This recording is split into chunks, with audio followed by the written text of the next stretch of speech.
One of the most harrowing and brutal execution methods used upon a condemned person throughout the centuries has to be crushing by an elephant.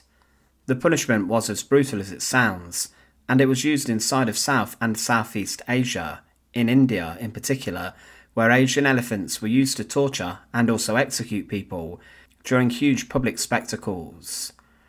The point of this sort of execution was to prevent other people committing crimes, in the hope that seeing such a harrowing ordeal would be enough to deter people.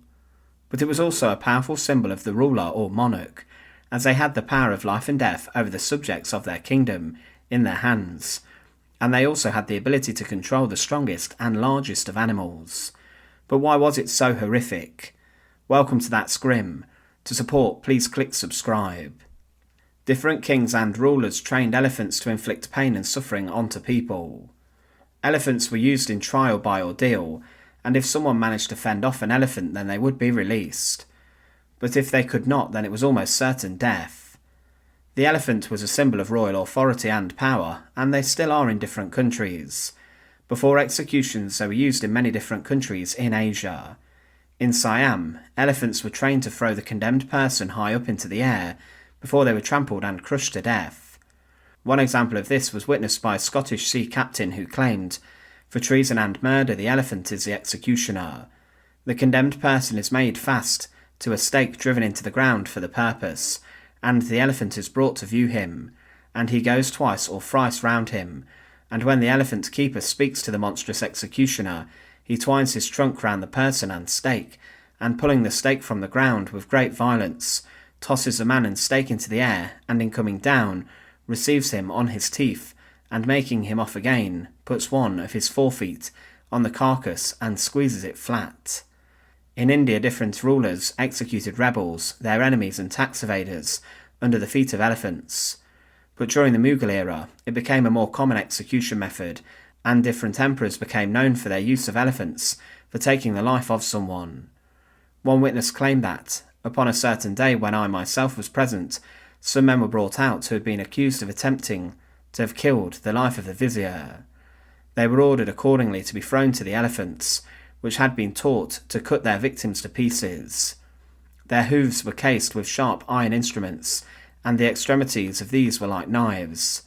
On such occasions the elephant driver rode up to them, and when a man was thrown to them, they would wrap the trunk about him and toss him up, and then take him with the teeth and throw him between the forefeet upon the breast, and do just as the driver should bid them, and according to the orders of the emperor. If the order was to cut him to pieces, the elephant would do so with his irons, and then throw the pieces among the assembled multitude. But if the order was to leave him, he would be left lying before the emperor, until the skin should be taken off and stuffed with hay, and the flesh be given to the dogs. Another account of an execution by elephant from 1814 claims the man was a slave, and 2 days before had murdered his master, brother, to a native chieftain, called Amir Sahib. About 11 o'clock the elephant was brought out, with only the driver on his back, surrounded by natives with bamboos in their hand. The criminal was placed 3 yards behind on the ground, his legs tied by 3 ropes which were fastened to a ring on the right hind leg of the animal. At every step the elephant took it jerked him forward, and every 8 to 10 steps must have dislocated another limb, for they were loose and broken when the elephant had proceeded 500 yards. This man, though covered in mud, showed every signs of life, and seemed to be in the most excruciating torments. After having been tortured in this manner for about an hour, he was taken to the outside of the town, when the elephant, which instructed for such purposes, was backed and put his foot under the head of the criminal.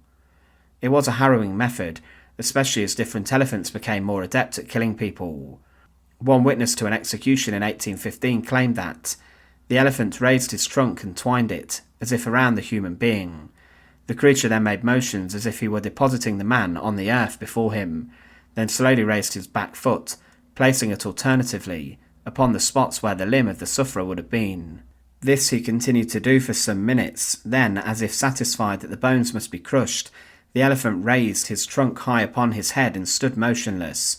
The chief then ordered him to complete his work, and the creature immediately placed one foot, as if upon the man's abdomen, and the other upon his head, apparently using his entire strength to crush and terminate the wretch's misery.